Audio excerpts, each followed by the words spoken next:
Hey guys, Fix It with FC here. So, just woke up in the morning, as you can see, 4:41, and my heat is out. So, I want to show you how I'm going to handle this situation today.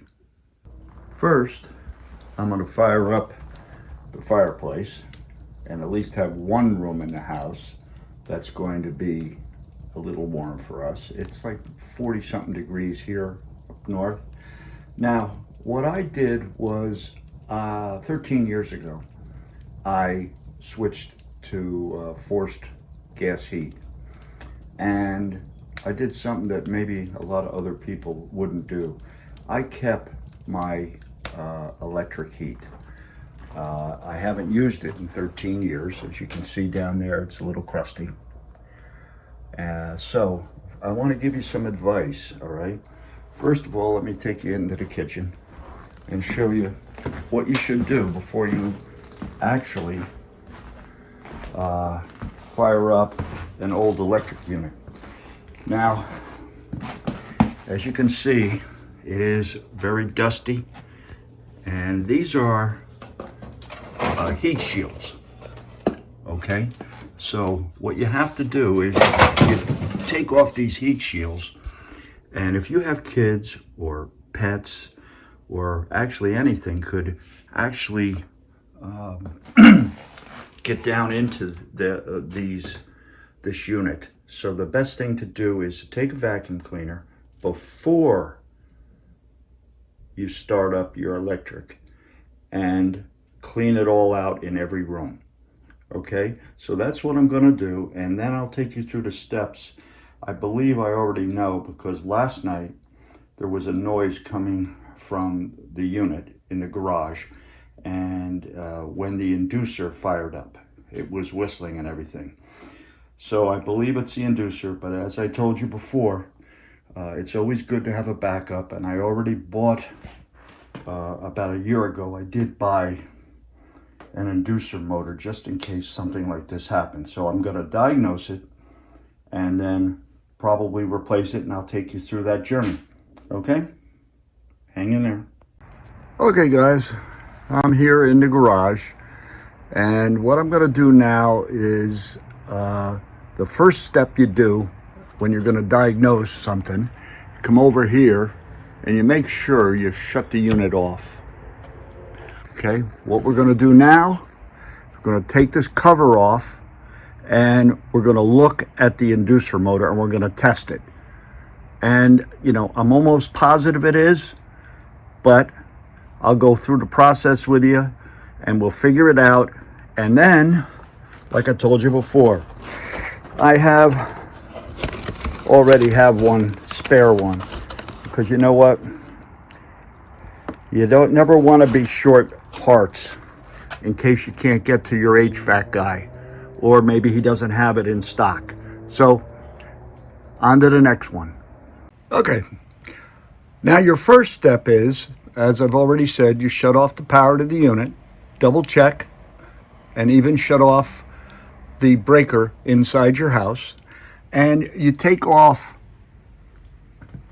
this bolt and that bolt, okay? And your inducer motor is right behind here. So let's get started.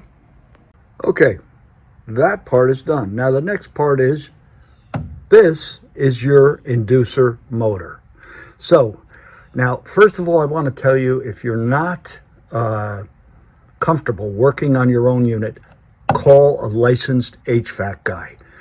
I am not a licensed HVAC guy. I'm doing this for myself, and this is for entertainment purposes. Now, as you can see, this definitely is hard to turn, and it shouldn't be that way. That's a symptom, as far as I'm concerned, that it's the motor. But how I'm going to check it, and this is just me, this is the power going into it. I'm going to take this off, okay? And what I'm going to do is I'm going to turn the unit back on, okay? And I'm going to set the thermostat, which is inside, so it engages, okay? And then I'm going to come here and see if I have, going to it, if I have 120 volts. If I do, that means to me that the inducer motor is bad, and then we'll just get down to it. Now, before we get started, I forgot to mention how only the reason why I am saying that it was this. I had an issue with this about a year ago. And what happened is this pipe up here got clogged somehow, and it caused water to back up into the inducer unit. I took it apart, and I have a previous video on that. I believe it's called the Arcoaire Won't Fire Up.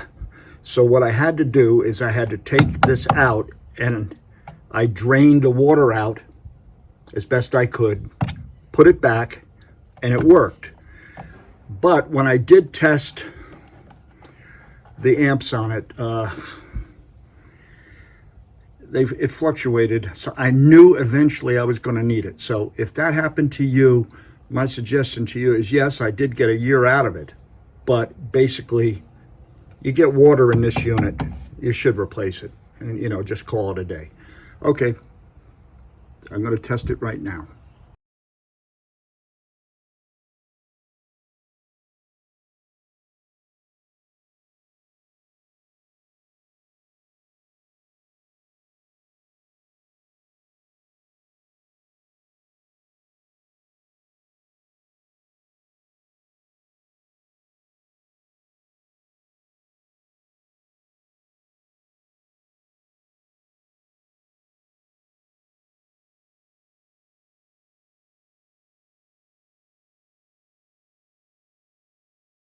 If you like this kind of content, please don't forget to subscribe, hit the bell icon, and give the channel a like. It goes a long way to support the channel so I can bring these informative videos to you. Thank you.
Okay.